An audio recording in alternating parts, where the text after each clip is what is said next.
네, 해독 주스에서 정말 빼놓을 수 없는 것이 십자가 채소죠. 이 채소들은 왜 특별할까요? 바로 설포라판이라는 성분 때문입니다.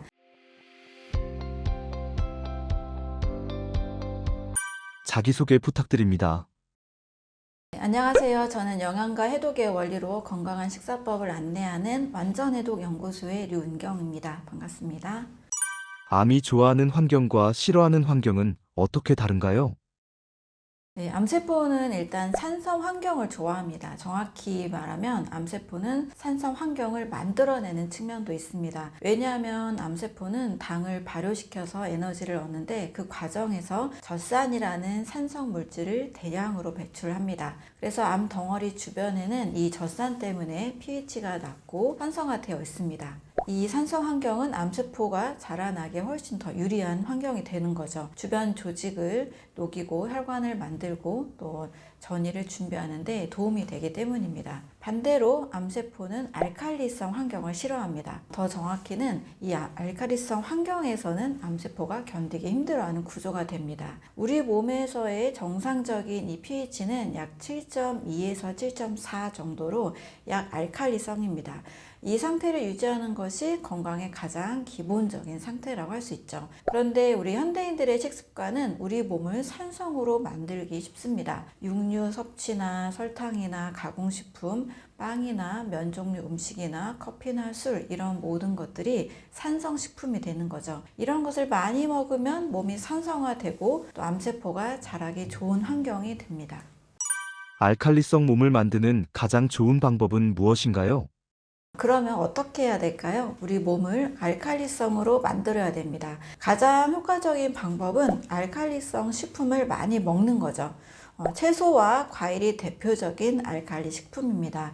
특히 녹색 채소는 아주 더 강력한 알칼리성 효과가 있습니다. 그런데 이것들을 매끼 먹기가 사실 쉽지 않죠. 바쁜 현대인들에게 샐러드 한 그릇을 먹으라는 것도 현실적으로는 매우 어렵습니다. 여기에서는 건강한 주스가 답이 될 수 있습니다. 이 주스 한 잔에 여러 가지 채소와 과일을 같이 섞어서 많이 먹을 수가 있습니다. 씹어 먹으면 한참 먹어야 되는 양들을 몇 분 안에 마실 수 있습니다. 더 중요한 것은 또 흡수율이잖아요.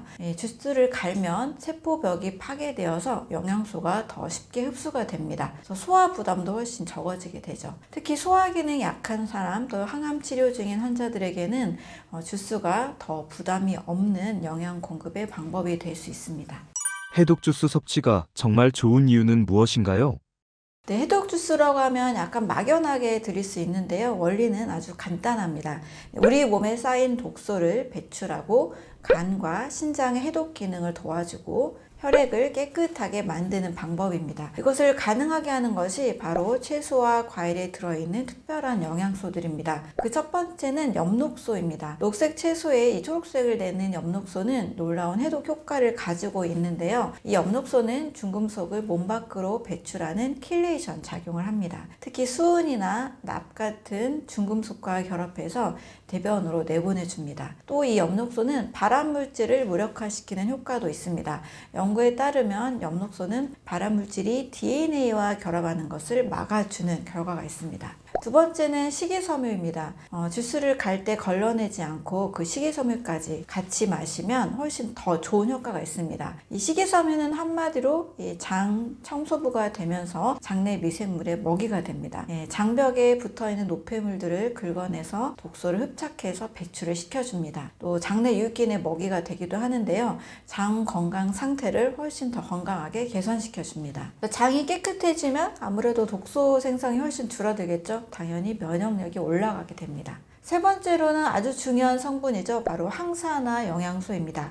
비타민 C, 비타민 E, 베타카로틴, 폴리페놀, 플라보노이드 이런 다양한 항산화 물질은 과일과 채소에 가장 많이 들어있습니다. 이것들이 하는 역할은 활성산소를 제거하는 역할을 하는데요. 이 활성산소가 세포 손상의 주범이고 또 DNA를 망가뜨리고 염증을 일으키는 원인 물질이 됩니다. 이 항산화 물질이 활성산소를 중화시켜서 세포를 보호해주는 역할을 하는데요. 특히 암세포는 이 활성산소를 이용해서 자라기도 하죠. 그래서 이 항산화 물질을 차단하는 것이 암세포를 증가시키지 않는데 아주 중요한 방법이 됩니다. 네 번째는 미네랄입니다. 칼슘이나 마그네슘, 칼륨 같은 이런 미네랄 자체는 바로 알칼리성 미네랄입니다. 이것이 몸에 들어오게 되면 이 산성 상태를 중화시켜서 알칼리 상태로 만들어 주게 됩니다. 특히 칼륨 같은 경우는 이 세포 안팎의 pH 균형을 맞추는데 매우 중요한 미네랄입니다. 녹색 채소에는 이 칼륨이 매우 풍부하죠. 그래서 이 미네랄들이 몸을 알칼리성으로 만들어주는 가장 중요한 핵심 성분이 됩니다. 다섯 번째는 간과하기 쉬운 영양소, 바로 효소입니다. 이 생채소와 과일에는 살아있는 효소가 가득 들어 있습니다. 이 효소들은 소화를 도와주고 또 세포 재생을 촉진시키고 근육을 만들기도 하고 또 해독 과정을 지원합니다. 특히 파인애플에 들어있는 효소 되게 유명하잖아요. 브로멜라인, 파파야의 파파인, 이런 효소들은 아주 강력한 소염 효과들도 같이 있습니다. 그런데 이 효소는 특징이 있는데요. 바로 열에 약합니다. 42도가 넘어가면 효소의 활성이 거의 파괴가 됩니다. 그래서 익히지 않은 생과일 형태로 또 생채소 형태로 주스를 만들어 먹는 것이 아주 중요한 부분이라고 볼 수 있습니다. 해독 주스에 십자화과 채소를 꼭 넣어야 하는 이유가 있나요? 네, 해독 주스에서 정말 빼놓을 수 없는 것이 십자가 채소죠. 이 브로콜리, 케일, 양배추, 콜리플라워, 청경채, 이런 채소들이 십자가 채소입니다. 이 채소들은 왜 특별할까요? 바로 설포라판이라는 성분 때문입니다. 이 설포라판은 강력한 항암 물질입니다. 여러 경로를 통해서 암세포의 이 증식을 막습니다. 첫 번째로는 간의 이 해독 단계 중에서 바로 2단계에 속하는 해독 효소를 활성화시켜줍니다. 앞서 설명했듯이 2단계 해독이 매우 중요한데요. 1단계에서 만들어진 이 독성의 중간 대사물을 빨리 무독화해야 되는데요. 바로 이 설포라판이 그 역할을 해줍니다. 설포라판은 해독을 촉진시켜주는 역할을 합니다. 이 해독이 잘 되면 발암물질이 제거가 되고 암 예방 효과가 나타나게 됩니다. 두 번째로는 이 설포라판은 암세포의 자살을 유도합니다. 정상적인 세포는 손상이 되면 스스로 죽는 프로그램이 있습니다. 이것을 세포 자살, 에이팝토시스라고 하는데요. 하지만 암세포는 바로 이 죽는 프로그램이 고장이 나서 죽지 않고 계속해서 자라게 되는 특징이 있는 거죠. 그런데 바로 이 설포라판이 암세포의 자살 프로그램을 다시 작동을 시킵니다. 암세포가 스스로 죽도록 만드는 것입니다. 세 번째로는 이 설포라판은 암세포의 전이를 막습니다. 암이 무서운 이유는 다른 곳으로 확 퍼지기 때문이잖아요. 암세포가 이 혈관을 계속 재생시키고 림프를 타고 다른 장기로 이동하는데요. 이것을 전이라고 하죠. 그런데 이 설포라판은 암세포가 주변 조직을 뚫고 나가는 것을 억제시켜줍니다. 암세포의 이동 능력을 떨어뜨려 주는 거죠. 네 번째로 설포라판은 암줄기세포를 공격합니다. 최근 연구에서 밝혀진 아주 중요한 사실이 있는데요. 바로 암세포 중에는 암줄기세포라는 특별한 세포가 있다는 것입니다. 이 세포는 항암제에도 죽지 않고 계속 살아남아서 재발과 전이를 일으킵니다. 그래서 암 중에서 이 2~3%는 암종양 줄기세포가 있다라는 것을 학계에서 발표를 한 바 있습니다. 근데 이 설포라판이 이 종양 줄기세포를 선택적으로 공격을 합니다. 일반 항암제가 못하는 일을 하게 되는 거죠. 이 설포라판이 풍부한 음식들을 살펴보면 케일이 있는데요. 케일도 엄청난 슈퍼푸드, 슈퍼 항암 채소라고 할 수 있습니다. 케일에는 이 설포라판 뿐만 아니고요. 인돌3 카비놀이라는 중요한 성분도 있습니다. 이것은 체내에서 디인돌1 메틴으로 전환이 되는데요. 이것이 바로 강력한 항암 효과를 가지고 있습니다. 특히 호르몬 관련된 암 같은 거 있죠. 유방암이나 전립선암 예방에 아주 효과적입니다. 에스트로겐 대사를 조절해서 나쁜 에스트로겐을 좋은 형태로 바꾸는 아주 좋은 장점이 있습니다. 또 케일에는 비타민 K가 아주 풍부합니다. 비타민 K는 혈액 응고 작용을 하는데요. 그보다 더 중요한 역할이 또 있습니다. 항염 효과와 항암 효과입니다. 연구에 따르면 비타민 K는 암세포의 성장을 억제하고 또 암세포 자살을 유도합니다. 케일 한 컵에는 하루 권장량의 무려 7배가 넘는 비타민 K가 들어있습니다. 또 다음으로 아주 중요한 십자가 채소는 바로 브로콜리죠. 모든 십자가 채소 중에서도 이 설포라판 함량이 가장 높습니다. 특히 브로콜리 이 새싹에는요, 잘 성장한 브로콜리보다 무려 10배에서 100배나 더 많은 설포라판이 들어있습니다. 하지만 새싹이 구하기 어렵다면 그냥 일반 브로콜리도 충분히 좋으니까요. 같이 활용하시면 되겠습니다. 근데 중요한 것은 이 채소들을 날것으로 먹는 건데요. 이 설포라판의 전구체인 글루코시놀레이트가 바로 미로시나제라는 효소와 만나야만 설포라판으로 전환이 됩니다. 그런데 채소를 자르거나 씹으면 이 효소가 작동을 하는데요. 가열을 할 경우에는 좀 파괴가 됩니다. 그래서 가장 좋은 방법은 이 주스로 만들어서 생으로 마시는 것이 가장 좋다고 볼 수 있습니다. 몸속 찌꺼기 제거하는 해독 주스 레시피를 알려주세요. 네, 이제 실제로 만들 수 있는 해독 주스 3가지를 소개해 드리겠습니다. 이 주스들은 모두 알칼리성이 높고 해독 효과가 아주 좋고 항암 영양소가 매우 풍부합니다. 만약에 매일 아침마다 이 공복에 해독 주스를 한 잔씩 마시면 몸이 달라지는 것을 며칠 만에도 느낄 수 있을 겁니다. 네, 첫 번째 가장 기본이 되는 것은 그린 해독 주스입니다. 이 주스는 엽록소가 아주 풍부해서 강력한 항암 해독 효과가 있습니다. 네, 케일 1컵, 오이 반개, 사과 1개, 레몬즙 반개 분량 정도, 그리고 물 200ml를 준비하면 됩니다. 이 모든 재료들을 믹서기에 넣고 갈아서 바로 마시면 됩니다. 바로 케일이 이 주스의 핵심 요소죠. 설포라판, 인돌3 카비놀 이 성분이 많기 때문에 간의 해독 효소를 활성화시켜줍니다. 또 비타민 K나 비타민 C, 베타카로틴도 강력한 항산화 작용을 같이 해줍니다. 또 칼슘과 칼륨 같은 이 알칼리성 미네랄이 많잖아요. 우리 몸의 pH를 약 알칼리성으로 조절을 해줍니다. 또 오이는 수분 함량이 96%나 되는 굉장히 수분이 많은 채소죠. 이 수분이 바로 신장의 독소 배출을 도와줍니다. 특히 오이에는 쿠쿠르비타신이라는 성분이 있는데요. 이것도 역시 항염, 항암 효과가 있습니다. 또 오이에 있는 실리카라는 성분도 피부와 결합 조직을 강화시키는 것으로 알려져 있습니다.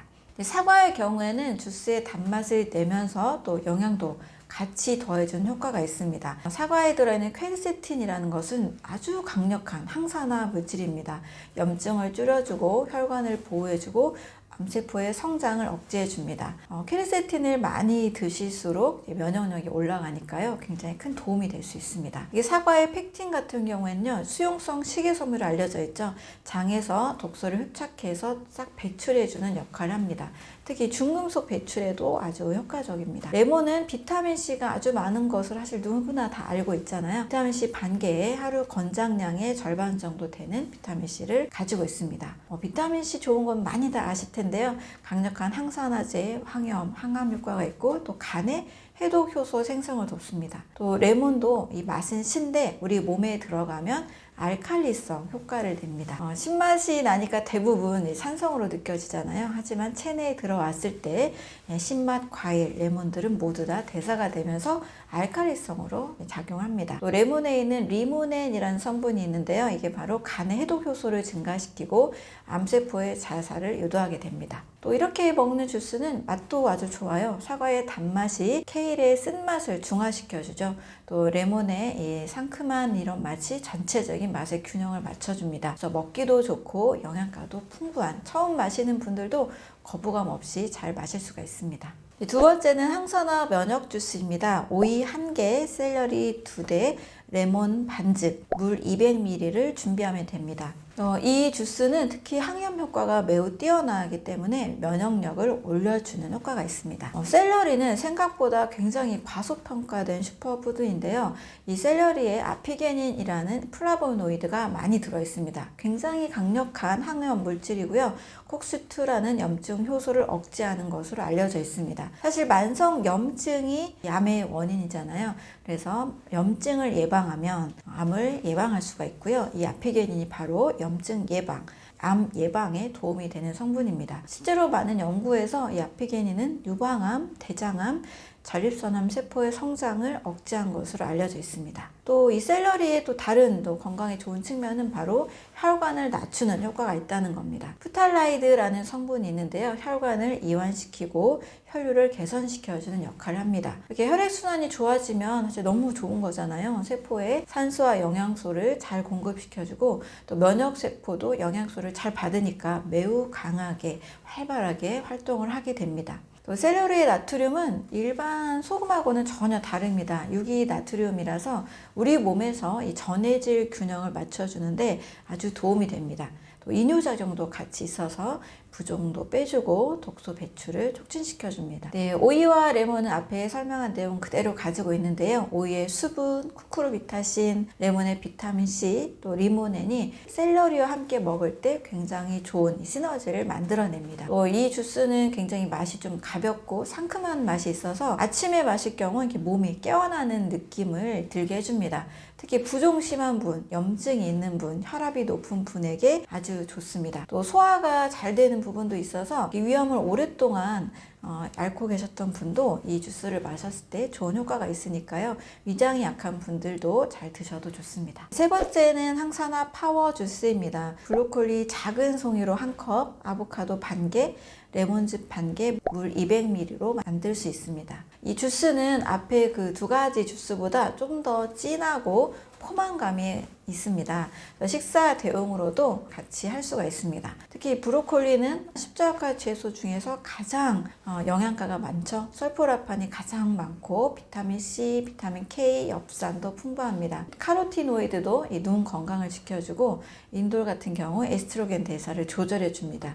또 식이섬유는 장 건강을 돕기 때문에 이렇게 정말 작은 채소 하나가 굉장히 많은 영양적 가치를 가지고 있습니다. 생 브로콜리를 주스로 마시면 사실 좀 쓴맛이 나거든요. 여기에 아보카도가 더해지기 때문에 부드러운 맛으로 이렇게 바뀌게 됩니다. 아보카도는 과일 중에서 좀 특이하죠. 유일하게 지방이 굉장히 많은 과일입니다. 근데 이 지방은 아주 좋은 지방이에요. 단일 불포화 지방산, 특히 올레인산이 풍부합니다. 이 올레산은 염증을 줄여주고 나쁜 콜레스테롤을 낮춰주기 때문에 심혈관 건강에 있어서 매우 좋은 지방입니다. 또 이 아보카도의 지방은 다른 영양소 흡수도 돕는데요. 비타민 A, D, E, K 같은 지용성 비타민은 지방을 함께 먹어야 잘 흡수가 되거든요. 이 영양소의 흡수를 돕습니다. 브로콜리의 비타민 K와 베타카로틴이 사실 아보카도랑 같이 먹을 경우에 더 잘 흡수가 되는 거죠.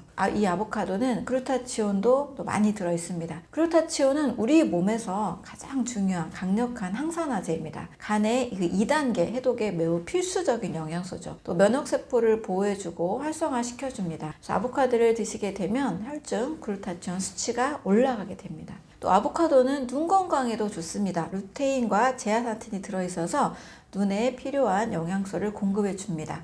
칼륨 함량도 바나나보다도 더 높거든요. 그래서 혈압 조절에도 도움이 됩니다. 식이섬유도 아주 풍부하기 때문에 포만감도 주고 혈당도 안정시켜 줍니다. 또 여기서 같이 들어가는 레몬도 중요한 역할을 하는데요. 브로콜리와 아보카도의 그 무거운 맛을 레몬이 상큼하게 가볍게 만들어줍니다. 비타민C는 브로콜리의 철분 흡수를 도와줘서 빈혈 예방에 도움이 되고요. 채소의 철분은 흡수율이 낮기 때문에 비타민C와 함께 먹을 경우에 흡수율이 크게 올라가게 됩니다. 또 이렇게 아보카도가 들어간 주스를 마시면 굉장히 부드러운 느낌이 들거든요.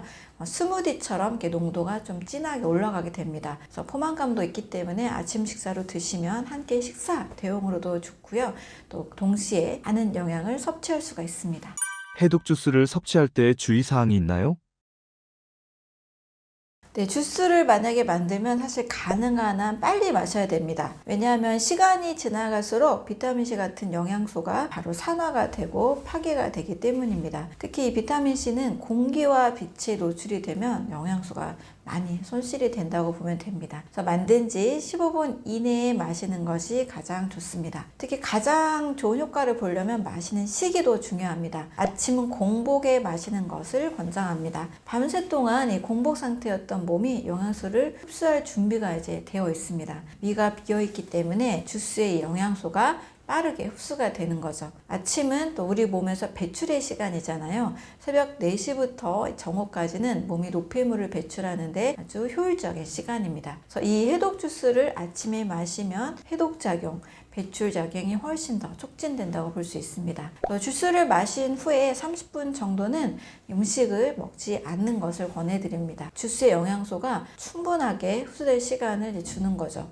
그 후에 가볍게 아침을 먹거나 사실 주스만 드시거나 그냥 좀 약간의 과일만 좀 더해 드시는 것이 아침 식사로 좋습니다. 또 주스를 마실 때 방법도 중요한데요. 천천히 마시는 것을 권해드립니다. 너무 빠르게 막 벌컥벌컥 드시게 되면 우리 몸에서 흡수되는 속도가 좀 느려지게 됩니다. 그래서 한 모금씩 음미하면서 마시게 되는 것이 좋고요. 특히 입안에 있는 침과 섞여서 마시는 것을 매우 추천을 해드립니다. 왜냐면 침에는 소화효소가 들어있잖아요. 영양소가 더 잘 흡수될 수 있도록 도와줍니다. 또 천천히 마셔야만 또 포만감이 더 오래 지속이 되기 때문입니다. 처음 시작하는 분들에게 좀 주의사항이 있는데요. 양을 좀 나의 몸에 맞게 조절하는 것이 좋습니다. 갑자기 많은 양의 해독 주스를 마시면 몸이 적응하지 못하고 좀 깜짝 놀랄 수 있거든요. 특히 평소에 채소를 거의 안 먹던 분들이 마실 경우 이 채소의 식이섬유 때문에 소화가 안 되거나 설사를 할 수도 있습니다. 처음에 이제 반컵, 또 이것도 힘든 분들은 반의 반컵으로 시작을 해서 점차 늘려가는 것이 좋습니다. 해독 주스를 마실 때는 내 몸의 상태를 잘 관찰하는 것이 중요합니다. 해독이 진행이 되면 일시적으로 두통이나 피로나 피부 트러블 같은 이런 명현 현상들이 일어날 수 있습니다. 이것은 독소가 배출되는 과정에서 생기는 현상이거든요. 대부분 며칠 내로 사라지는데 이게 너무 증상이 심하거나 오래 지속이 되는 분들, 일상생활에 힘들 정도로 불편한 분들은 잠시 양을 확 줄이거나 아니면 쉬었다가 다시 시작하는 것도 좋습니다. 또 해독 과정에서는 물도 충분히 같이 마시는 것이 좋습니다.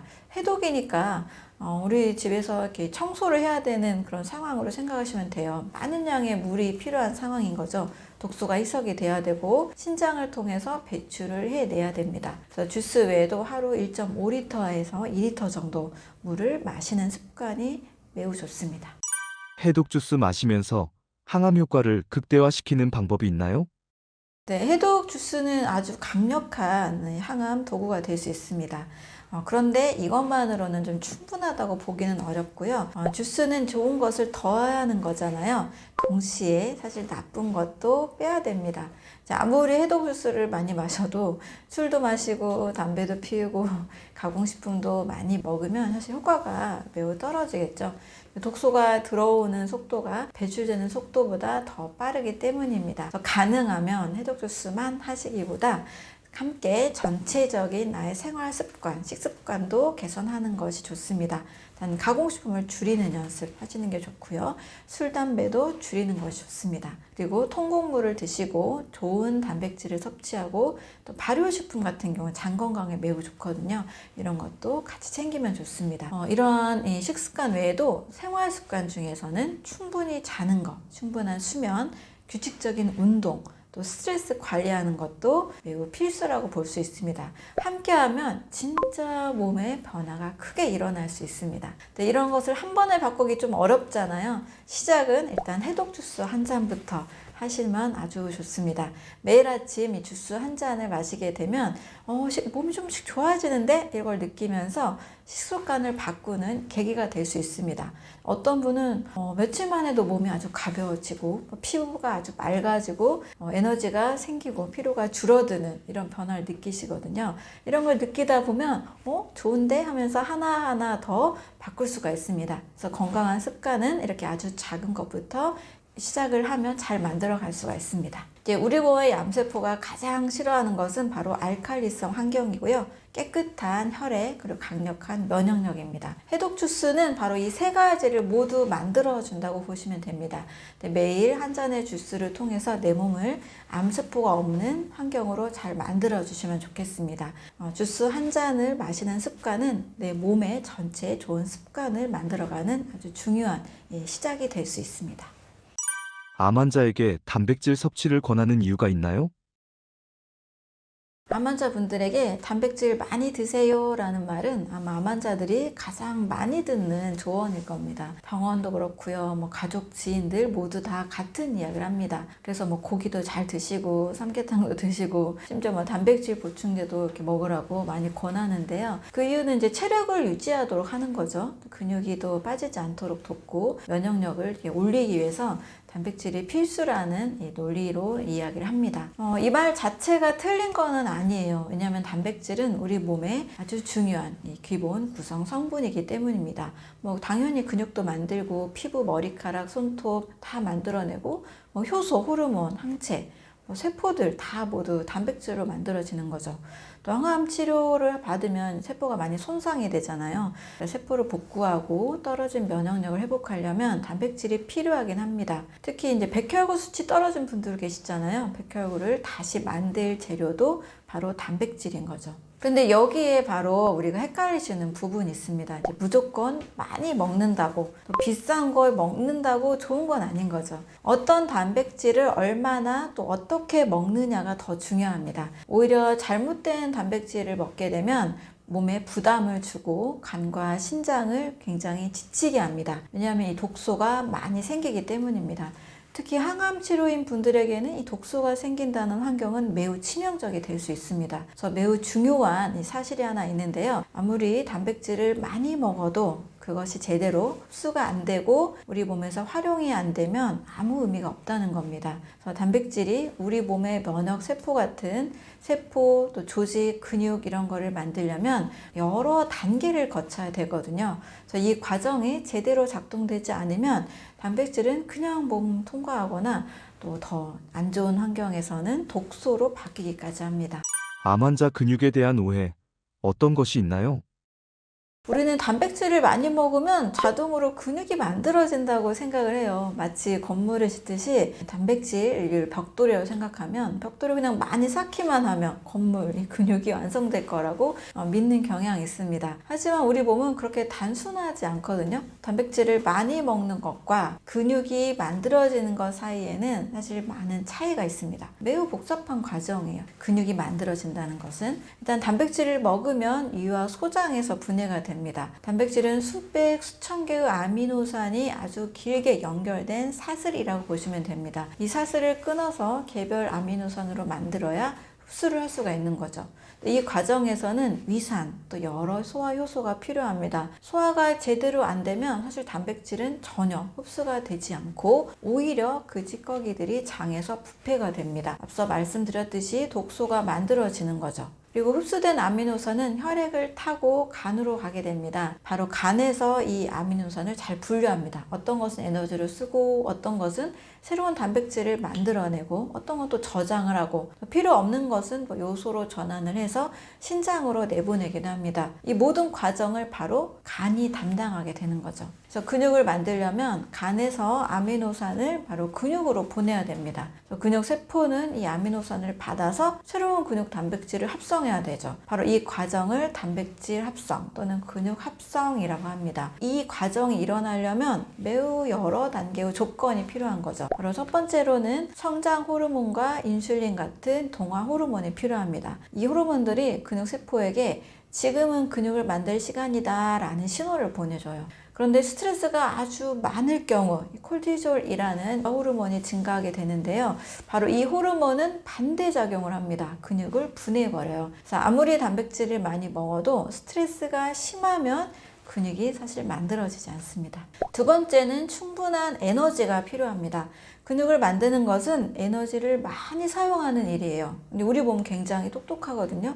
에너지가 부족하면 일단 근육 만드는 일을 미룹니다. 생존이 먼저잖아요. 그래서 오히려 근육을 분해해서 또 에너지를 만들어요. 암 환자들이 살이 빠지고 또 근육이 줄어드는 이유는 바로 이 에너지 때문입니다. 암과 싸우고 그 치료를 견뎌내기 위해서 에너지를 다 소모하기 때문이에요. 세 번째는 비타민과 미네랄이 필요합니다. 단백질 합성은 사실 효소 반응이라고 보시면 돼요. 이 효소들이 제대로 작동하려면 여러 보조 인자가 필요합니다. 비타민 B6 같은 경우는 아미노산 대사에 매우 필수적입니다. 비타민 B12 같은 경우는 DNA를 합성하는 데 필요하고요. 아연은 단백질을 합성하는 효소의 아주 중요한 구성 성분입니다. 그 외에도 마그네슘, 철분, 구리 이런 모든 것들이 필요하죠. 그래서 이런 미량 영양소가 부족하면 아무리 단백질을 많이 먹어도 제대로 근육이 만들어지지 않습니다. 네 번째는 운동 자극이 필요합니다. 근육은 쓰지 않으면 안 만들어지거든요.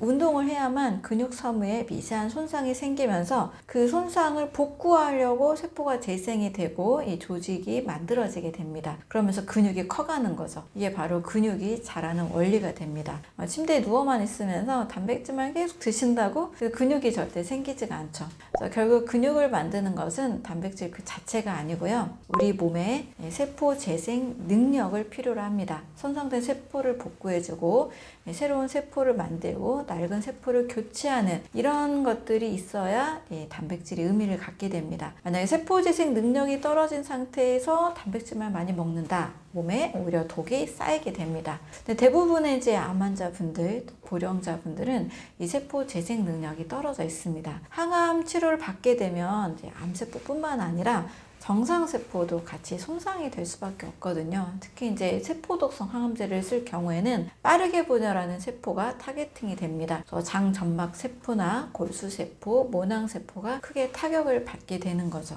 소화가 안 되고 머리가 빠지고 또 백혈구 수치가 줄어들고 이런 모든 부작용들이 같이 일어나게 됩니다. 그래서 이런 세포를 복구하고 재생하기 위해서는 바로 회복을 중요하게 생각을 해야 됩니다. 단백질은 이제 재료만 될 뿐이고요. 실제로 그 집을 짓는 것은 우리 몸의 세포 재생 능력이다 라고 보시면 되겠습니다. 암 환자에게 간이 중요한 이유는 무엇인가요? 네, 많은 분들이 사실 간 건강의 중요성을 잘 모르십니다.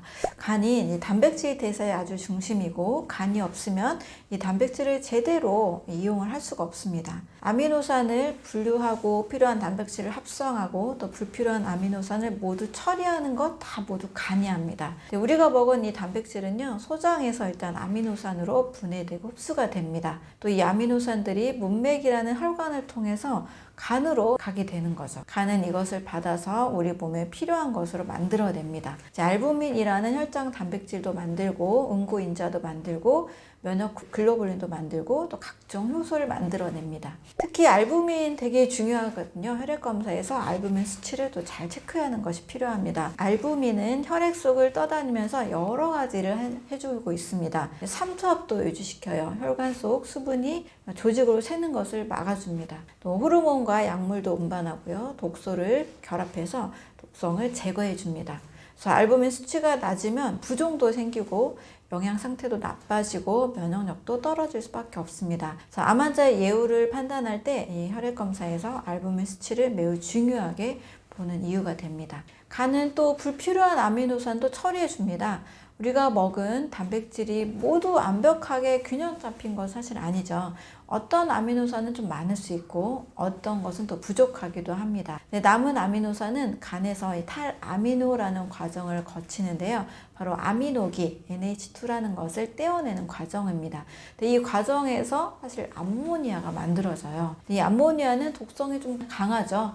특히 뇌에 매우 치명적입니다. 그래서 간은 이 암모니아를 요소로 전환시키는데요. 요소 회로라고 불리는 복잡한 과정을 거쳐서 독성 있는 암모니아를 독성이 없는 요소로 만들어냅니다. 이 요소가 바로 혈액을 타고 신장으로 가서 소변으로 배출이 됩니다. 이 모든 과정들이 제대로 잘 작동을 하려면 바로 간이 튼튼해야 됩니다.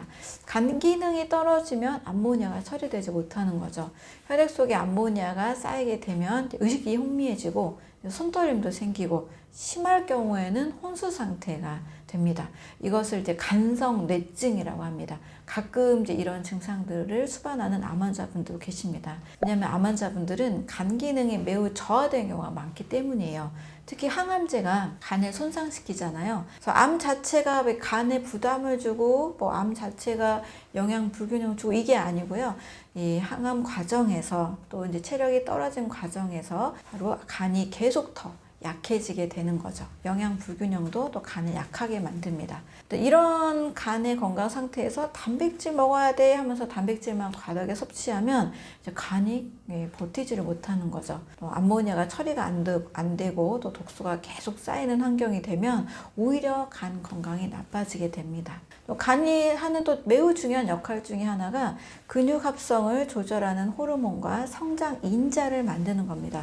그 중에 IGF-1이 가장 대표적인데요. 이 호르몬은 인슐린 라이크 그로스 팩터 1이라 그래서 인슐린 유사 성장인자로 알려져 있습니다. 이것은 근육세포의 성장을 촉진시키는 거죠. 따라서 간 기능이 좋아야만 IGF-1이 잘 만들어지고 근육 합성이 활발하게 됩니다. 또 간이 건강하게 되려면 우리 몸에 과부하가 걸리는 그런 식사를 하시면 안 됩니다. 과도한 단백질 섭취가 바로 간에 큰 부담이 되기 때문이죠. 특히 질이 나쁜 단백질은 더 큰 부담이 돼요. 가공육이라든지 구운 고기, 상한 고기 이런 것들은 간이 처리해야 되는 독소를 매우 많이 만들어야 됩니다. 거기에 반해 술과 약물이나 또 환경 독소들이 여러 가지 더 더해지면 간은 이 독소를 처리하는데 아주 과부하 상태, 포화 상태가 됩니다. 그래서 간을 건강하게 유지하는 것이 항암 그리고 세포 재생의 아주 첫걸음이라고 볼 수 있습니다. 간이 살아나야만 이 단백질 대사가 정상적으로 잘 돌아가게 됩니다. 필요한 단백질도 잘 만들고 독소도 처리하고 근육이 잘 합성이 됩니다. 아무리 좋은 단백질을 많이 드셔도 간이 지쳐 있다면 아무 소용이 없다고 보시면 되겠습니다. 암 환자, 어떤 단백질을 먹으면 좋을까요? 모든 단백질이 똑같지는 않아요. 같은 양의 단백질이라도 어떤 것은 바로 몸에 바로 도움이 되고 어떤 것은 바로 해가 될 수 있습니다. 그 차이는 바로 단백질의 질에 달려 있습니다. 고급 단백질과 저급 단백질의 차이는 이제 두 가지인데요. 바로 아미노산의 구성과 독소 함량이라고 볼 수 있습니다. 먼저 아미노산 구성을 먼저 보면 단백질은 20가지 아미노산으로 만들어집니다. 그 중에 9가지는 필수 아미노산이죠. 우리 몸에서 만들지 못하기 때문에 반드시 음식으로 섭취해야 되는 것들입니다.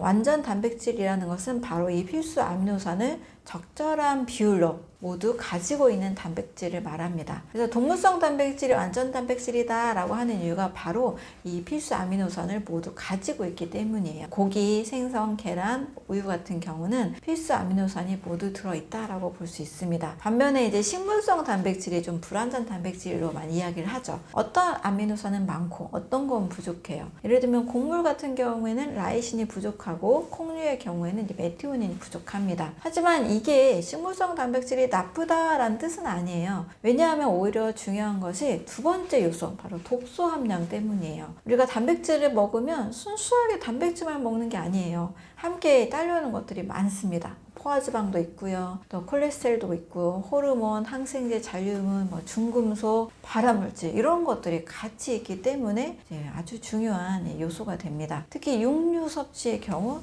중요한 것은 동물이 자라는 그 환경입니다. 대부분 공장식 축산을 하고 있죠. 공장식 축산에서 나온 고기에는 사실 너무 많은 문제가 있습니다. 항생제, 성장 호르몬, 또 사료에 섞인 농약이나 중금속 이런 것들이 다 있는데 이 동물의 지방 조직에 다 쌓여 있어요.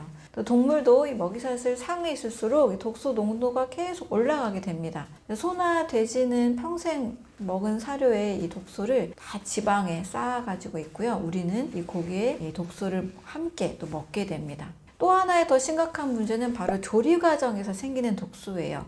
고기를 고온에서 굽거나 튀기면 에이지스라는 최종 당화성물, 당독소가 매우 많이 늘어나게 됩니다. 또 HCA, 헤테로고리 아민 같은 거, PAH, 다완 방향족 탄화수소 같은 이런 발암 물질도 같이 만들어집니다. 그래서 바베큐 같은 거, 숯불구이, 치킨 같은 거 튀긴 경우에 엄청 고소한 맛이 있잖아요. 근데 이 고소한 맛 뒤에는 이런 독성 물질도 함께 같이 있다는 것도 꼭 아셨으면 좋겠습니다. 특히 가공육은 너무 위험하죠. 햄이나 소시지, 베이컨 이런 거에는 아질산염이라는 보존제가 같이 들어가게 됩니다. 이것은 체내에서 니트로소아민이라는 강력한 발암 물질로 변하게 돼요. 그래서 세계보건기구는 가공육을 1군 발암 물질로 분류를 했습니다. 단백질 얻으려고 먹었는데 오히려 발암 물질을 먹는 셈인 거죠. 또 동물성 단백질은 좀 과도하게 섭취할 경우에는 그 대사산물이 또 문제가 많이 됩니다. 이제 황하며 아미노산이 많은 육류는 대사 과정에서 황산을 많이 만들어요. 황산이니까 바로 산이죠.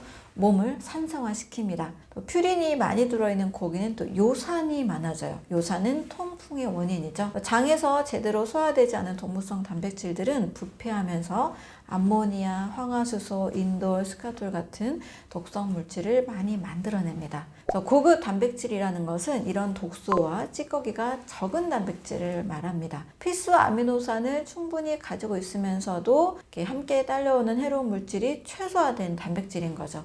그래서 단백질은 양보다 질이 중요하다고 보는 겁니다. 100g의 저급 단백질보다 50g의 고급 단백질이 우리 몸에 훨씬 더 유익하다고 볼 수 있습니다. 암 환자, 반드시 식물성 단백질을 먹어야 하는 이유가 있나요? 그렇다면 어떤 단백질을 먹어야 될까? 이게 고민이죠. 가장 안전하고 또 깨끗한 단백질을 먹어야 될 텐데요. 그것은 바로 식물성 단백질입니다. 콩, 견과류, 통곡식, 해조류에서 나오는 단백질이 가장 독소가 없고 또 오히려 몸에 좋은 성분들이 많이 들어 있습니다. 콩류는 바다에서 나는 고기다 해서 다 잘 알고 계시잖아요. 바로 식물성 단백질의 왕이라고 볼 수 있습니다. 검은 콩, 흰 콩, 완두콩, 렌틸콩, 병아리콩 모두 다 좋아요.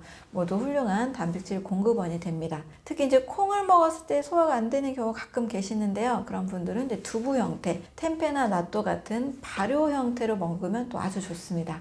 콩 단백질은 소화 흡수율이 높고 또 콜레스테롤도 낮춰주고 혈당도 떨어뜨려주죠. 이소플라본이라는 식물성 에스트로겐이 호르몬의 균형을 도와주고 항암 효과도 같이 가지고 있습니다. 예전에 바로 이 이소플라본 때문에 오히려 유방암을 악화시킨다는 오해가 있었던 시절도 있었어요. 근데 연구라는 것은 계속 진행이 되잖아요. 최근 연구는 또 정반대의 결과를 보여주고 있습니다. 콩을 많이 먹는 아시아 여성들을 서양 여성들과 비교했을 때 유방암 발생률이 훨씬 낮고 유방암에 걸린 후에도 콩을 먹는 사람들이 재발률이 더 낮았습니다. 이제 현재 다시 바뀐 연구 결과는 암을 예방하고 치료하는 데 도움이 된다라고 밝혀졌습니다. 특히 단백질 중에서 더 고소하고 또 안전한 단백질 견과류도 아주 좋습니다. 아몬드, 호두, 캐슈넛, 피칸 이런 데에는 단백질이 3분의 1가량 아주 많이 들어있습니다. 근데 단백질만 있는 게 절대 아니죠. 아주 좋은 지방, 비타민 E, 마그네슘도 풍부합니다. 특히 호두 같은 경우는 오메가3 지방산이 많아요. 오메가3는 염증 작용이 아주 탁월하죠. 항염 효과가 아주 좋습니다. 또 견과류에는 아르기닌이라는 이 아미노산도 있는데요.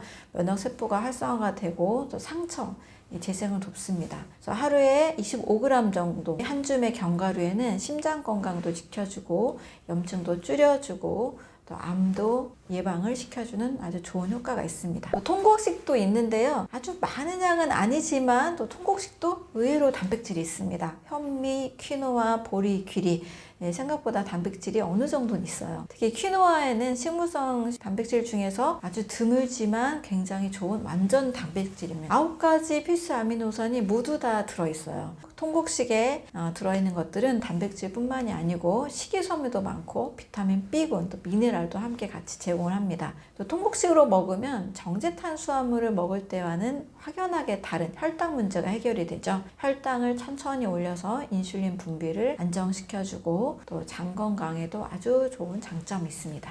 해조류의 단백질도 있습니다. 김, 미역, 다시마, 파래에는 양질의 단백질이 들어있습니다. 특히 김은 단백질 함량이 아주 높습니다.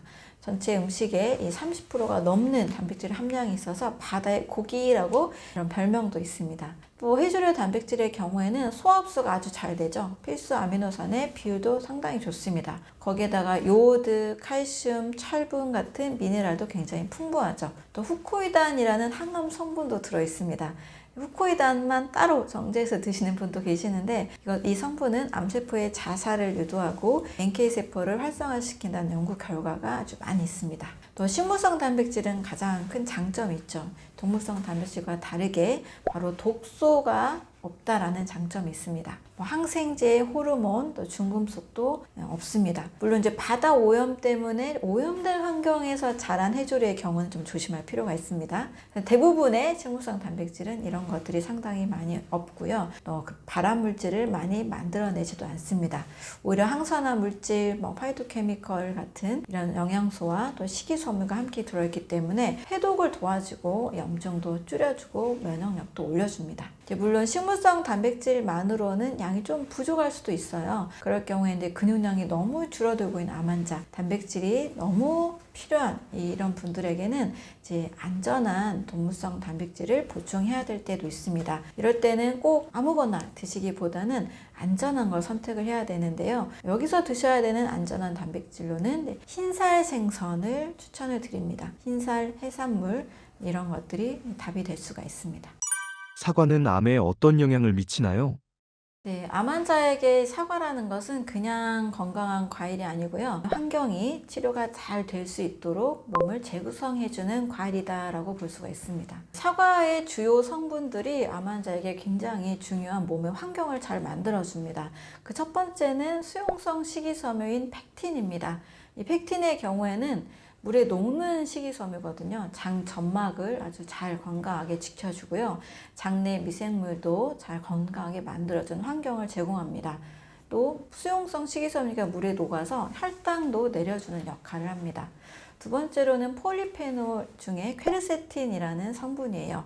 또 퀘르세틴과 함께 카테킨, 프로안토시아니딘이 들어있어서 매우 강력한 항산화, 항염, 항암 효과가 있습니다. 세 번째로는 유기산, 말릭 애시드라 그래서 유기산의 경우에는 담즙의 흐름을 도와주고 소화를 촉진시켜주고 간 해독에 보조 역할을 해줍니다. 또 비타민C도 굉장히 많죠. 비타민C와 함께 파이토케미컬 이 복합체를 많이 가지고 있습니다. 이런 성분들이 전체적으로는 위장 그리고 혈관, 림프의 순환들을 모두 안정적으로 만들어주는 항산화 네트워크를 가지고 있습니다. 또 프리바이오틱 성분인데요. 장내 미생물에게 먹이가 되는 수용성 식이섬유 펙틴과 함께 또 올리고당이 같이 들어 있습니다. 이런 이 구성들이 암 환자에게 핵심적인 의미를 가지게 됩니다. 이 두 가지가 의미하는 것은 첫 번째로는 장 기능, 또 면역, 혈당 대사, 세포 환경을 동시에 조절하는 과일이라는 점입니다. 두 번째는 이 사과 단독 효과라기보다는 이 사과라는 성분이 가지고 있는 이 구조가 만들어내는 신체 환경 변화가 바로 중요하다는 겁니다. 저는 한 가지가 그냥 뛰어난 과일이다 여기 아니고요. 여러 시스템을 동시에 정렬시켜주는 과일이라고 볼 수가 있습니다. 사과가 암 환자의 장을 어떻게 바꾸나요? 항암 과정 중에 치료 중에는 장이 굉장히 예민한 상태로 바뀌게 됩니다. 그래서 이제 항암제를 맞을 때도 그렇고요. 스테로이드, 항생제, 방사선 모두 다 점막을 어느 정도 손상시켜주고요. 장내 미생물도 줄어들고 또 변비나 설사를 반복하게 되는 위험성이 있습니다. 이런 과정들을 거치다 보면 전체적으로 영양이 잘 흡수가 안 되죠. 몸 전체 컨디션이 매우 떨어지게 됩니다. 이런 몸 상태에서 이 장의 환경을 다시 건강한 환경으로 바꿔주는, 회복시켜주는 이 과일이 사과가 될 수 있습니다. 특히 이 단수지방산의 경우에는 대장세포의 에너지원으로 매우 중요한 영양소인데요. 항염 신호 전달에 있어서도 중요한 역할을 합니다. 암 환자에게 매우 중요한데 바로 이 단수지방산도 사과를 섭취할 경우에는 늘어나는 환경으로 만들어줍니다. 그래서 설사, 변비, 또 장내 모든 환경들의 균형을 잡아주는 과일이 바로 사과가 될 수 있습니다. 사과에 들어있는 다양한 항산화 성분들, 이 폴리페놀은 약 30에서 50% 정도가 껍질에 있거든요. 그래서 껍질을 좀 최대한 같이 드시되 장이 지나치게 예민한 분들은 이 껍질을 드시지 않는 것이 안전한 방법이 될 수 있습니다. 이 껍질에 존재하는 퀘르세틴이라는 성분이 바로 장 점막의 손상을 줄여주고 염증성 사이토카인을 낮춰주는 역할을 하는 것으로 알려져 있습니다. 특히 이제 대장암과 관련된 동물 연구에서도 사과에 들어있는 이 항산화 성분들은 콕스2라는 염증 물질을 억제해주고 전체적으로 염증도 줄여주고 대장 용종의 크기도 줄여줬다라는 연구 결과들이 있습니다. 사과가 면역에는 어떤 영향을 미칠까요? 사과에 굉장히 풍부한 영양소 핵심은 바로 폴리페놀 성분인데요. 여기서 퀘르세틴이라는 성분, 제가 계속 이 퀘르세틴 중요하다 얘기 많이 하는데 아주 강력한 항산화, 항염 효과가 있습니다. 또 카테킨 성분도 있어요. 이것은 면역의 균형을 조절해 주고요. 프로안토시아니딘이라는 성분은 염증 매개인자인 NF-카파비의 경로를 억제해 줍니다. 연구 결과 CRP 수치, 염증 물질의 수치가 줄어들고 인터루킨 6나 TNF-알파 같은 염증 물질도 같이 줄어들고 산화 스트레스 지표도 줄어듭니다. 그래서 암 환자에게 중요한 것은 일단 전체의 염증 수준을 낮춰주는 것, 이게 매우 중요한 몸의 환경인데요. 바로 사과가 그 염증 환경을 낮춰주는 좋은 환경을 제공해 줍니다. 암역학 연구에서 발견된 사과의 놀라운 효능은 무엇인가요? 네, 사과는 암 역학 연구에서 비교적 일관된 결과를 보여주는 과일 중 하나인데요. 다수의 메타 분석에서 사과를 많이 섭취한 그룹과 적게 섭취하는 그룹을 비교해 봤습니다. 그랬을 때 많이 섭취하는 그룹에서 폐암과 대장암과 유방암의 위험이 감소했다라는 경향이 관찰이 되었습니다. 네, 물론 이 연구를 사과가 암을 예방해요 이것보다 사과를 포함한 식습관이 건강한 몸의 내부 환경을 만들어준다라는 부분으로 이해하시는 것이 좀 더 정확한 관점이 되겠습니다. 사과를 자주 먹는 사람들은요, 일단 잠재적으로 이 암의 환경, 항암 환경의 지표들이 개선이 되고요. 그 핵심은 장내 미생물이 다양해지고 염증 지표가 줄어들고 항산화 지표가 올라가는 이 내용들로 구성을 할 수가 있습니다. 또 사과에 들어있는 케르세틴의 이 세포 보호 효과 중에서는 또 미토콘드리아도 보호해주는 효과들을 가지고 있습니다. 케르세틴은 활성산소를 상당히 낮춰주는 역할을 하잖아요. 그래서 산화된 세포를 보호해주고 미토콘드리아에 필요한 항산화 영양소, 또 여러 영양소들을 같이 공급을 해줍니다. 그래서 미토콘드리아 기능이 안정화가 되기 때문에 항암 치료에서 세포 보호와 미토콘드리아 보호 굉장히 중요한 포인트거든요. 이 부분에 있어서 사과의 좋은 효과를 또 볼 수가 있습니다. 미토콘드리아 기능이 좋아질수록 피로 회복력이 굉장히 올라갑니다. 전체적으로 체력이 증가하게 되고요. 또 근육이 건강하게 유지되고 전체적으로 염증 수치를 낮춰주는 시스템을 만들어냅니다. 그래서 이러한 환경과 미토콘드리아가 연관이 되기 때문에 사과의 케르세틴은 상당히 세포 보호, 미토콘드리아 기능 보호에 굉장히 좋은 장점을 가지고 있다고 보여지고 있습니다. 또 사과에 들어있는 유기산, 말릭 애시드라는 산인데요. 간 해독과 대사 회복을 보조해 주는데 아주 중요한 역할을 합니다. 이 사과의 유기산은 담즙 분비와 소화를 도와주고요. 간 대사 효율을 높이는 데 기여하는 것으로 알려져 있습니다. 특히 항암 치료 중에는 간 수치가 매우 민감하잖아요. 그래서 이러한 대사를 보조해주는 역할이 건강한 세포 재생에 간접적으로 크게 도움을 줄 수가 있습니다.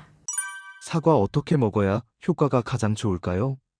사과는 하루 권장량을 중간 크기 사과 1개 정도 또는 반 개를 2번씩 나누어 드시는 것도 좋습니다. 만약에 과일 섭취에 크게 더 무리가 없는 분들은 하루에 2개까지 드셔도 괜찮습니다. 혈당 관리가 필요한 사람도 당 지수가 현미보다도 훨씬 낮아요. 현미에 비해 20이나 더 낮기 때문에 혈당 부분에 있어서도 안전한 거라고 볼 수가 있습니다. 특히 이제 껍질을 같이 드시는 것이 사과에 있어서는 매우 중요하고요. 사과의 이 폴리페놀 성분은 절반 이상이 껍질에 들어있기 때문입니다. 만약에 농약이나 또 왁스칠 때문에 우려가 되신다면 베이킹소다로 잘 세척하시고 또 흐르는 물에 30초 이상 세척하셔서 꼭 깨끗하게 씻어 드시는 것이 좋습니다. 이왕이면 이제 유기농 사과, 농약을 거의 사용하지 않은 사과를 잘 골라 드시는 것이 또 환자들에게는 또 안전한 부분이라고 볼 수 있겠습니다. 또 이제 위장 상태에 따라서 사과는 또 잘 골라 드셔야 돼요. 어떤 분의 경우에는 위산이 너무 많이 나와서 속쓰린데 사과가 좋다고 하니까 사과를 드시는 분이 계시거든요. 그런 상황에서는 저는 사과를 드시지 말라고 조언을 드립니다. 위 속쓰림이 좀 심한 날, 위장 상태가 안 좋은 날, 위염이 좀 심한 날에는 저는 사과를 좀 일단 드시지 마시고 또 신맛이 약한 다른 과일들이 있으니까요. 그럴 때 그렇게 활용하시는 것이 더 나을 것 같습니다. 위산이 괜찮은 상태에서만 드시는 것이 좋고요. 좀 또 설사가 좀 심한 분들 계세요. 그럴 때는 좀 사과를 좀 줄여 드시거나 피하는 것도 좋은 방법이 됩니다. 만약에 변비가 있는 분들은 아주 좋습니다. 사과를 생으로 껍질째 잘 드시고 또 물도 같이 드시면 변비에 있어서는 굉장히 좋은 효과를 가지고 있습니다. 이제 암 환자들에게 가장 제가 늘 강조하는 거는 완전 소화 측면과 또 완전 면역, 이것을 통한 완전 항암, 그 다음에 세포 재생, 이렇게 네 가지를 많이 강조하고 있습니다. 근데 사과에 들어있는 이 성분들이 장 점막 개선이나 장내 미생물의 환경을 도와주고 소화 효소의 부분이 있어서도 도움이 되기 때문에 완전 소화에 기여하는 바가 크다고 볼 수 있습니다. 또 폴리페놀과 비타민C가 풍부하니까 완전 면역에도 도움이 되겠죠. 또 이렇게 좋은 환경들이 만들어지면 전체적으로 몸이 항산화 환경, 항염 환경이 조성이 됩니다. 완전 항암의 환경을 만들어 줄 수 있고요. 또 단세지방산이나 퀘르세틴 성분들 전체적으로 꾸준히 사과와 함께 좋은 건강한 식습관을 유지하신다면 우리 몸 전체 건강한 세포의 분열, 세포 재생이 촉진될 수 있습니다. 결론적으로 사과는 그렇게 너무 지나치게 비싼 과일이 아니고 비싼 영양 보조 식품이 아니죠. 언제든 구하기 쉽고 또 먹기에 힘들지 않고 맛있는 굉장히 좋은 영양식품이 될 수가 있습니다. 암 환자의 또 장의 건강, 또 면역, 대사, 세포 재생을 동시에 돕는 우리 몸의 구조를 회복시키는 과일이라고 볼 수가 있습니다. 사과 한 개가 암을 치료한다라는 개념은 아니고요. 우리 몸 전체 환경을 좋은 환경으로 개선시켜 주는 것은 확실한 변화 효과가 있습니다. 장이 안정이 되고 면역력에 균형을 주고 염증과 산화된 몸을 떨어뜨려 주는 역할을 합니다. 항암 치료의 환경을 잘 만들어주고 세포 재생을 촉진시킨다는 이 큰 축에서 오늘 사과를 살펴보았습니다. 사과 하나 드시는 습관, 하나 두 개 드시는 습관은 우리 몸의 전체적인 환경을 좋은 환경으로 만들어주는 데 기여를 하니까요. 이런 좋은 습관 꼭 만들어 가시면 좋겠습니다. 암 환자 해산물이나 육류 섭취해도 되나요? 동물성 단백질을 먹어야 된다면 이제 붉은 고기보다는 흰살 위주의 해산물을 선택하는 것이 좋습니다. 이것들이 상대적으로 상당히 독소가 적고 또 소화도 잘 되고 몸에 이제 부담이 적기 때문이에요. 생선은 훌륭한 단백질 공급원이 될 수가 있습니다. 생선 같은 경우에는 일단 단백질의 구조가 좀 단순하기 때문에 소화가 잘 된다는 장점이 있어요. 결합 조직도 적어서 부드럽고 소화 효소가 쉽게 분해할 수 있습니다.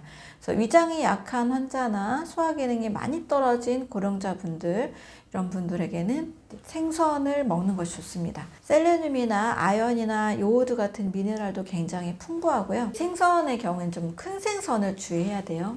참치, 상어 같은 대형 먹이사슬 위에 있는 이런 생선들은 수은이 굉장히 많이 들어있기 때문에 독성이 있으니까 조심해야 됩니다. 요즘엔 이제 고등어, 연어 같은 것들도 수은이 좀 많이 되어 있는 것으로 알려져 있어요. 아주 작은 생선, 멸치나 정어리 같은 이런 것들이 좋고요. 흰살 생선으로 대구나 명태 이런 것들이 좋습니다. 전복이나 문어 같은 것들도 좀 소화가 잘 되는 분들은 같이 드셔도 됩니다. 흰살 고기의 경우에는 아주 가끔씩 정도 닭고기의 그 흰 가슴살, 닭가슴살 정도는 같이 드셔도 좋습니다. 지방도 없고 또 칼로리는 낮은 반면 단백질 함량이 매우 높기 때문입니다. 하지만 닭고기도 좀 사실 좀 조심해야 되죠. 공장식 축산 때문에 항생제, 성장 호르몬이 좀 문제가 되죠. 그래서 일단 가능하면 이제 유기농, 자연 방사한 그런 닭들을 최대한 활용하시면 좋겠습니다. 계란의 경우도 굉장히 양질의 단백질이죠. 완전 식품이 될 수 있습니다. 작은 계란 하나에는 약 6, 7g의 고품질 단백질이 들어 있습니다. 또 필수 아미노산도 굉장히 완벽하게 들어가 있죠. 비타민 B12나 비타민 D, 폴린, 루테인 같은 것들도 풍부합니다. 예전에 콜레스테롤 때문에 계란 노른자 먹지 말라 이런 얘기 있었는데 이렇게 최근 연구는 또 반대의 이야기를 또 해주고 있죠. 먹어서 만들어내는 식이 콜레스테롤로 혈중 콜레스테롤을 크게 변화시키지 않는다라고 결론이 났습니다. 하루에 하나에서 2개까지 괜찮으니까요. 조심해서 드시면 되겠습니다. 다만 제가 이제 상담을 하면서 보니까 염증이 너무 많은 분들이 계세요. 굉장히 염증 수치가 높고 종양 표지자 수치가 높은 분들, 이런 분들의 경우에는 흰살 고기 단백질, 흰살 생선도 염증의 원인이 될 수 있기 때문에 어느 정도 염증이 완화되신 후에 드시는 것을 추천드립니다. 암 환자에게 권장하는 조리 방법은 어떤 방법인가요? 네, 똑같은 재료라도 어떻게 요리하느냐에 따라서는 굉장히 결과가 달라질 수 있어요. 독이 많이 생길 수도 있고요. 또 좋은 약이 될 수도 있습니다. 특히 이제 고온 조리의 경우는 단백질을 변성시키잖아요. 발암 물질이 생길 수 있어요. 160도가 넘어가는 고온에서는 최종 당화산물이 급격히 증가하게 됩니다. 또 200도가 넘어가게 되면 HCA와 PAH 같은 발암 물질도 생겨납니다. 그래서 굽기, 튀기기, 볶기 이런 것들은 모두 고온 조리법이잖아요. 맛은 좋을 수 있는데 사실 건강에는 매우 좋지 않습니다. 특히 직화구이, 숯불구이는 아주 피해야 돼요. 불꽃이 직접 닿으면요, 발암 물질이 만들어지고 타거나 그을려진 부분에 독성이 생깁니다. 그래서 바베큐, 삼겹살 구이, 숯불갈비를 지켜 먹을 경우에는 그런 분들은 암 위험이 높다는 연구 결과가 있습니다. 어떻게 조리를 해야 될까요? 그 답은 이제 물을 이용한 조리법이에요. 물로 찌거나 삶는 방법이 가장 안전합니다. 물에 끓는 점은 100도잖아요. 이 온도에서는 최종 당화산물이나 발암물질이 거의 생기지 않아요. 단백질은 충분히 있지만 독성 물질은 잘 만들어지지 않습니다. 또 찜의 경우에는 영양소 손실도 적잖아요. 비타민과 미네랄이 물에 녹아 나오는 것을 최소화시켜줍니다. 특히 비타민 B군이나 비타민 C 같은 수용성 비타민은 물에 삶게 되면 많이 손실이 돼버리죠. 근데 찌면 대부분 보존이 됩니다. 생선찜, 닭 가슴살찜, 두부찜, 계란찜 이런 것들은 모두 건강한 조리법이 될 수 있습니다. 잘 삶아 드시는 것도 좋아요. 수육이나 백숙이나 삶은 계란은 안전한 단백질 음식이라고 볼 수 있습니다. 또 이제 국물 요리도 몸이 너무 이제 차가운 경우에는 밥과 잘 분리해서 드실 경우 훌륭한 요리가 될 수 있습니다. 된장찌개나 미역국이나 생선탕 같은 경우에는 밥과 구분해서만 잘 드시면 소화 부담이 없고 좋은 단백질을 섭취할 수가 있습니다. 다만 이제 국물을 너무 오래 끓이게 되면 퓨린이 너무 많이 나오기 때문에 지나치게 오래 끓이는 것은 좀 주의하실 필요가 있습니다. 조리 도구 중에서 또 좋은 것은 압력솥 될 수가 있습니다. 높은 압력에서 빨리 익히잖아요. 이럴 경우에는 영양소 손실이 적습니다. 또 소화가 잘 되도록 부드럽게 만들어줍니다. 만약에 뼈째 먹는 생선도 압력솥에 넣으면 뼈까지 잘 익어서 부드러워져서 또 칼슘까지 섭취할 수도 있습니다. 이것은 또 회 좋아하시는 분에게 좋은 방법인데 날것으로 섭취하는 것도 좋은 방법이 될 수 있습니다. 회나 초밥 같은 이 생선류의 경우에는 효소가 살아있어서 생선에 들어있는 효소 또 소화를 돕는 성분들이 같이 있습니다. 그런데 이제 신선도 매우 중요한 부분이 되고 기생충, 세균 감염 이런 위험이 사실 같이 있기도 하죠. 그래서 면역력이 너무 약한 상태의 분들은 조심하시고요. 어느 정도 좀 면역력이 올라간 분들, 이런 암 환자분들의 경우만 좀 허용을 하면 좋겠습니다. 또 요리를 하실 때는 양념도 빼놓을 수 없는 아주 중요한 요소가 됩니다. 소금, 간장, 된장 이런 발효 조미료는 좋습니다. 화학 조미료, MSG, 인공 향료 같은 것은 반드시 피하는 것이 좋습니다. 또 마늘, 생강, 파, 양파 같은 경우에는 이 자체 성분에 좋은 항암 성분들이 많이 들어있어서 좋은 항암 효과를 낼 수가 있거든요. 또 이것들과 채소를 같이 먹을 경우에는 항산화 물질과 황화합물이 풍부하기 때문에 해독을 도와주고 면역력을 높여주는 효과가 있습니다. 그러나 제가 이제 마늘, 생강, 파, 양파를 주의해야 될 분들이 계시는데요. 이 자체의 성분은 좋으나 간의 기능이 너무 지나치게 손상이 돼서 열이 발생하는 분들이 계세요. 간열 증상이라고 하는데 이게 너무 높아 있는 분들, 열이 너무 위로 올라오는 분들은 이런 마늘 같은 성분들이 더 열을 발생하기 때문에 현재 간 기능의 상태에 따라서 같이 필요하신 경우에만 활용하시면 좋겠습니다. 암 환자, 단백질 섭취보다 더 중요한 것은 무엇인가요? 네, 결국 암 환자에게 필요한 것은 무조건 많은 단백질이 아닌 거죠. 세포 능력을 회복시키고 간을 건강하게 만들고 독소가 적은 아주 고급 단백질을 적절한 양으로 섭취하는 겁니다. 그리고 그것을 안전한 방법으로 조리해서 먹는 방법입니다. 하루 단백질 권장량은 체중 1kg당 0.8에서 많게는 1.2g 정도입니다. 대략 60kg면 60에서 72g 정도가 되는 거죠. 항암 치료 중이거나 근육 손실이 있으면 늘릴 수 있지만 무턱대고 늘리면 좀 위험할 수가 있습니다. 간, 신장에 부담을 주기 때문에 건강을 해칠 수가 있습니다. 중요한 것은 이런 양보다는 저는 질이라고 늘 강조합니다. 식물성 단백질 일단 기본으로 하고요. 필요한 경우에는 생선, 흰살 생선, 전복, 문어, 흰살 고기 정도를 보충하시는 것이 좋습니다. 붉은 고기는 일단 최소화하시고요. 가공육은 완전히 드시면 안 됩니다. 조리법은 찌거나 삶는 방법으로 하시고요. 굽거나 튀기는 것은 피하는 게 좋습니다. 그리고 단백질만 드시면 안 되겠죠. 채소도 잘 드셔야 되고 과일이나 통곡식과 함께 드시는 것이 좋습니다. 비타민과 미네랄, 항산화 물질이 있어야만 단백질이 제대로 근육으로 만들어집니다. 그래서 균형 잡힌 식사, 영양 균형이 가장 좋은 치료제가 될 수 있습니다. 무조건 고단백 식단이 좋아 라는 이런 단백질 신화에서는 좀 벗어나시면 좋겠습니다. 정말 필요한 것은 세포가 재생되는 것, 독소를 줄이는 것, 간을 살리는 식사법입니다. 그게 진짜 중요한 단백질을 섭취해야 되는 이유고요. 이것이 암을 이기는 힘이 될 수 있습니다. 구독자분들에게 해주고 싶은 말씀이 있으신가요?